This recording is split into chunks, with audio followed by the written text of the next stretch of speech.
Structurally, these laminations are going to add quite a bit of strength and stability to the neck.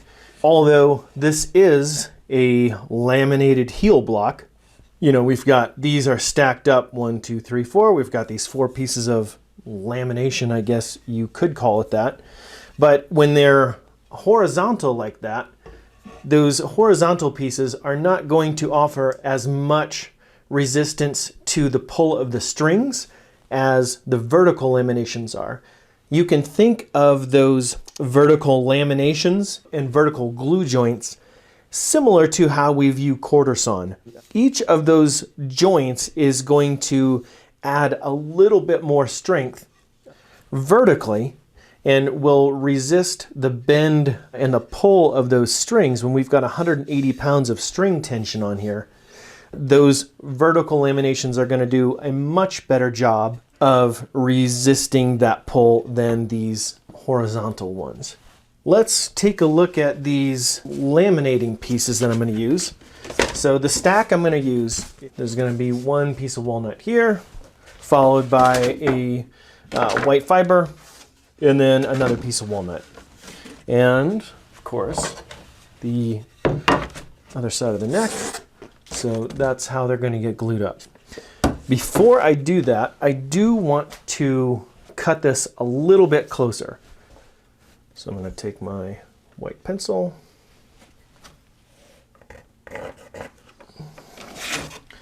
and I'm going to take this to the bandsaw and cut a rough outline of that.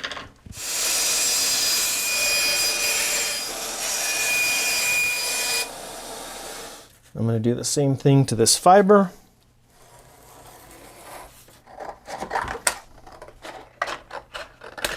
Lamination wise, where you're going to stack them like this.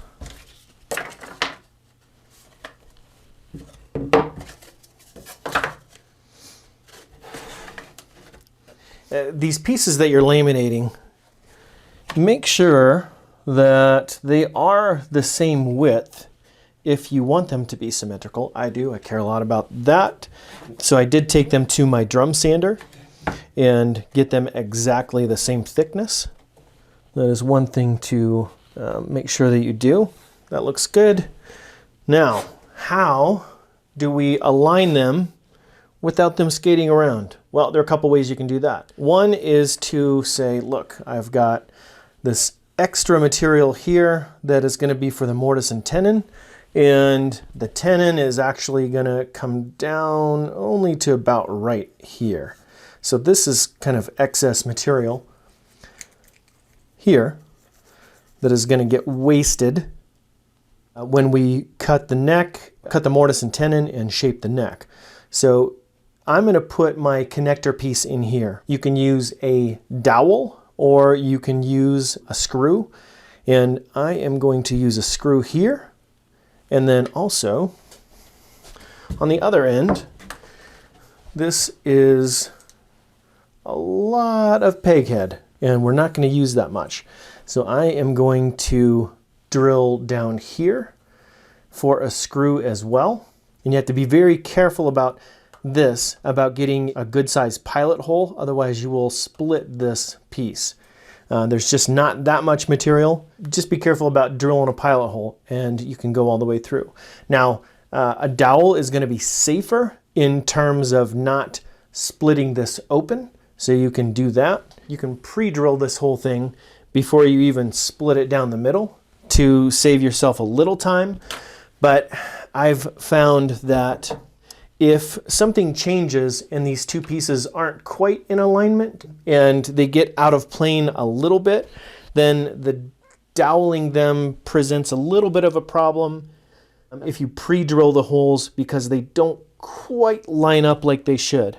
But I prefer to do it this way after this has been split in half for the lamination so that I can be sure that they are almost perfectly lined up. So I'm going to clamp these down and drill those holes. The way I'm going to start that is by getting these perfectly aligned this way and put a clamp on them so that they don't move.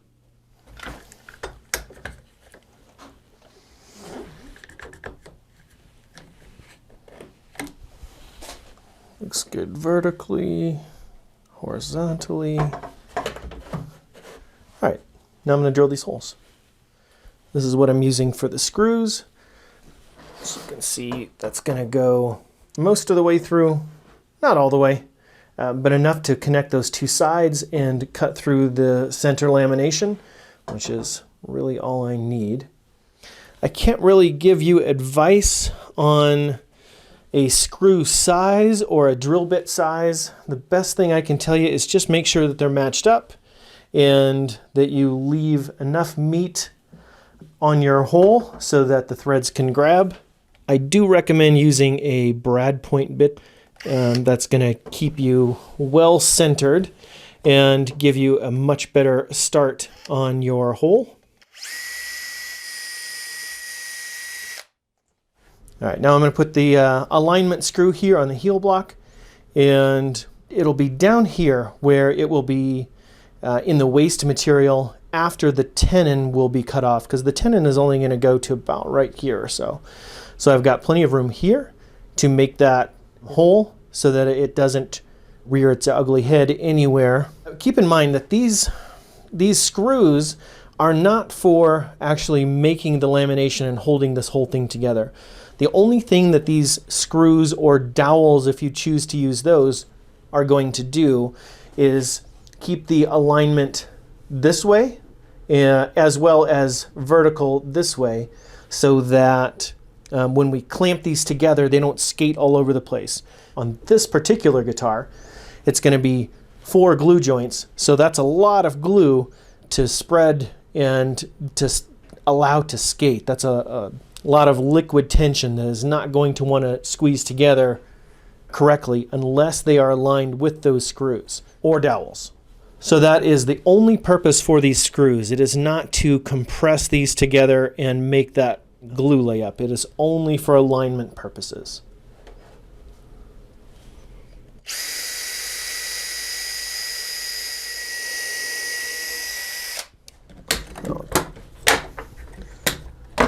Take these apart. Take a look on the interior. Make sure that drilling through hasn't caused any eruptions of the holes, it caused any blowout on the inside that we need to clean up that would prevent us from getting a good lamination later. Everything here looks good, just one small one there to clean up. Now it's fine. Now I'm going to clean up my bench, prepare this bench for lamination, for the glue up, and we'll get going. Before I start gluing this up, I get these all put together with one of the alignment screws in, and then I will come across and give myself a mark there, here, and here, so that I know that these holes that went all the way through, including these lamination pieces, are going to be aligned on both sides. But I do want these laminated pieces to be aligned as much as possible. I have my marks for my alignments. I have wax paper down on my bench. I have all of my clamps ready to go and screwed out to an appropriate width so that I don't have to monkey around with those too much while I'm clamping that up. And so at this point, I am ready to start applying glue.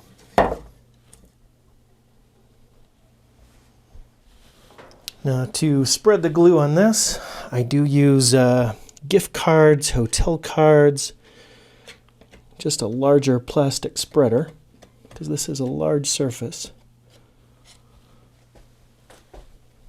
That looks pretty good.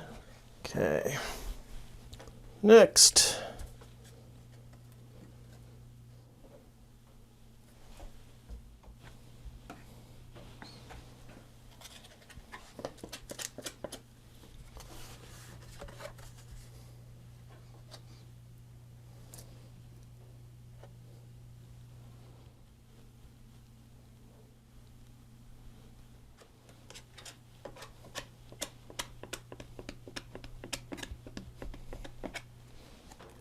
I want to make sure that the glue goes all the way out to the edge.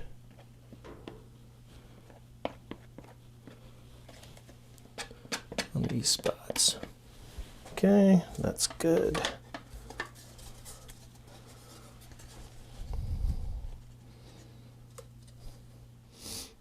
Last glue joint.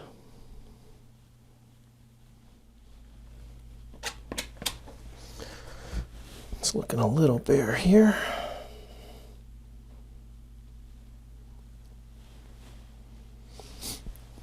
I still want to be able to see a little bit of the wood underneath this glue, but I also want a nice even layer of that yellow glue color.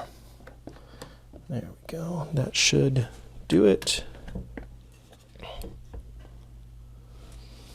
I'll tip this up, put this through slowly.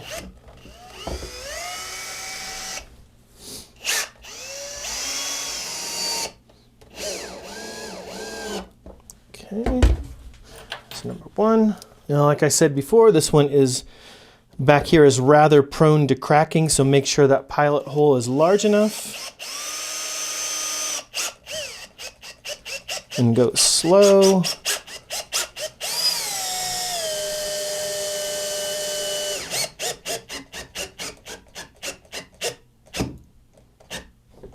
Okay, all right, good. That one looks good. Now, time to clamp.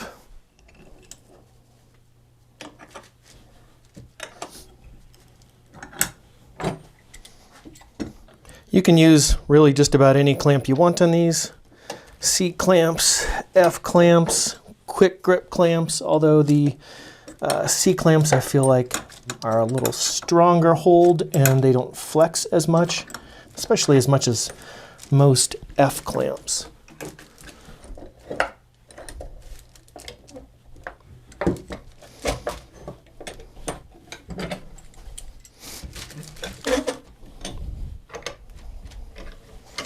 I don't know if you noticed, but there is an extra hole here. I was going to put a screw on each side, but one screw was plenty to provide that alignment. I just drew an extra one in case something else gets a little wonky during the glue up process and it starts to skate more, or it's flexing too much or anything like that. So just an insurance plan, but I didn't need it. All right, I flipped this over so I can get a better clamping surface in the middle of that block here. Okay, and another one here.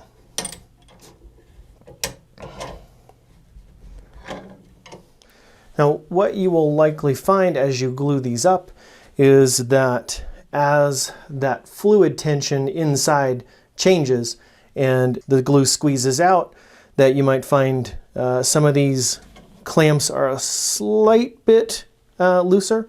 So just do a final check on all of them to make sure that you've got good pressure everywhere, you haven't really missed anything, that something's not a little goofy.